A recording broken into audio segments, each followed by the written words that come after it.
The Marvel Comics event Civil War was a huge deal back when it was released. It pit two of the most influential characters against each other and set the stage for the Marvel Universe for years to come. Now, with Marvel Studios ramping up to have their Civil War, I think it's time we actually figure out what that movie will be all about. Hello and welcome to the show with Issues. I'm Auram, and is anyone else really confused at how we haven't seen anything related to the next Captain America movie? Seriously, we've already got 2 trailers for Batman v Superman, and not a single bit of public footage from Civil War side of things. I guess that says something about how much faith Marvel has in their movies. That being said, we're gonna try and get to the bottom of what the movie's about today, so let's get started.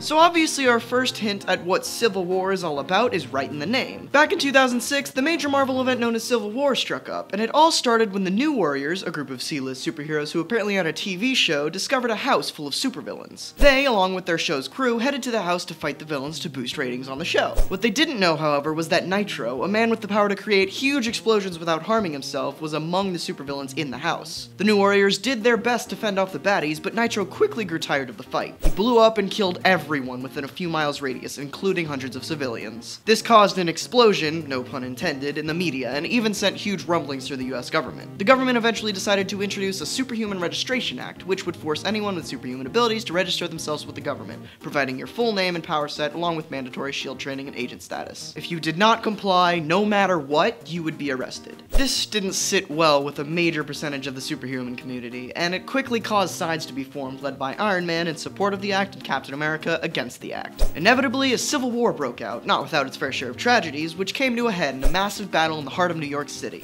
In the midst of the chaos, Captain America realized his wrongs and surrendered in that moment of clarity, effectively putting an end to the war. So that's how the Civil War went down in the comics, but with the characters that utilize this and the sheer severity of the event, it definitely can't go down the same way in the MCU. Getting into the actual stuff regarding the film, we should talk about the things we know as fact, which, admittedly, is not a lot. Oh, also, spoilers for the MCU, specifically Civil War and Age of Ultron, will be in this video. Anyway, so far, the only things we've gotten information-wise about the movie is descriptions of the trailer shown at D23. The trailer starts with Captain America, the Falcon, and Black Widow trailing an armored van, which turns out to be Crossbones and some thugs. Cap fights Crossbones while Widow and Falcon take care of the cronies. This then cuts to a continuation of the post-credits scene of Ant-Man, where Bucky is shown to recognize Cap. Over this, we hear General Ross talking about how some people are beginning to consider Captain America as a vigilante rather than a hero. It then cuts to a montage of character shots followed up by a funeral scene, which some are speculating to be for Peggy Carter. Right after this, it ramps back up into the fighting with a battle between Widow and Hawkeye. Cap and Stark are then shown speaking to each other, with Cap saying that he knows that the Avengers aren't perfect, but they're still the safest option,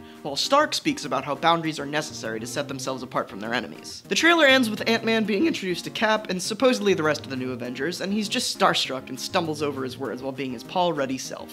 So that's a lot to take in, even for a short trailer. The hard facts that we've got from it, though, are really only 2 things. Widow and Hawkeye are on opposing sides, and that there are sides in the first place. Cap and Tony are leading said sides, as evidenced by the lines they say toward the end of the trailer, which is in line with the comic. The interesting thing here, though, is that it seems like this is way more personal than the comic story, which leads into the theory I've got. The theory states that, basically, the Civil War conflict won't happen because of the government at first. It will happen solely because of rifts between Stark and Steve. As we saw in Age of Ultron, there are already problems starting to develop between Stark and Cap. All that needs to happen for those emotions to explode is an inciting incident, like Stamford and the New Warriors in the comic. I believe this will be the funeral of Peggy Carter. It will make Cap's emotions run high, and he will confront Stark once and for all about his ideology surrounding protecting the world, which led to the creation of Ultron, and we all know how well that went. Anyway, Stark will try to convince Cap that superheroes should have boundaries, but Cap hugely disagrees. This erupts into a fight, and everyone quickly chooses sides. The media and government then catch wind of this conflict, and this is where Black Panther, General Ross, and the like get involved as a third party. The Civil War would escalate and escalate until something or someone causes everything to come to a screeching halt. Personally, I think someone's going to die. It would make the most sense source material-wise for Cap to die, seeing as he was assassinated shortly after his surrender in the comics, and honestly, I would be surprised if anyone else did. The only other person I could see dying would be Bucky, but Sebastian Stan has already signed on for a bunch more movies, and honestly, it would just add more fuel to the fire for Cap. The reason I think someone's going to die in the end is because of how Marvel Studios has been hyping the movie. They've described it as the true start of Phase 3, and that it's going to change the MCU forever, and I think that this will be a tonal shift. Of course, there will still still be that Marvel patented humor infused in the films, but they'll have a more serious tone overall, which is what it looks like we're getting with Civil War. The alternative to the death of a legend is the presence of a common enemy. Some are theorizing that the Civil War will come to an end when they realize that there is a bigger common enemy at play, possibly Baron Zemo and the Masters of Evil. I don't personally think this is what's going to happen, mostly because I have faith in the Russo brothers to not use a boring trope like that, but I wouldn't be surprised if that's what we got. The last big thing that people are theorizing about, and we even have some solid confirmed info on this now, are the members of each side. All we know for fact right now is that Hawkeye is on Cap's side, since Jeremy Renner confirmed it in an interview at Wizard World Comic Con in Chicago. From the trailer, we know that Widow is fighting Hawkeye, so we can surmise that Widow is on Stark's side. As for everyone else, we're not entirely sure, but there is always some speculation. The commonly accepted theory right now is that Iron Man's team will consist of Hawkeye, Vision, Spider-Man, and War Machine, while Captain America's team will consist of Black Widow, Ant-Man, Scarlet Witch, Agent 13, and the Falcon, with Black Panther as a third party trying to quell the situation somehow. So there you go, some Civil War theories. The idea of this film having a more somber feel and ending really excites me, especially with the Russos attached to it. Anyway, talk about some Civil War theories in the comments. I want you to get all super crazy with it, write some ridiculous fan fiction.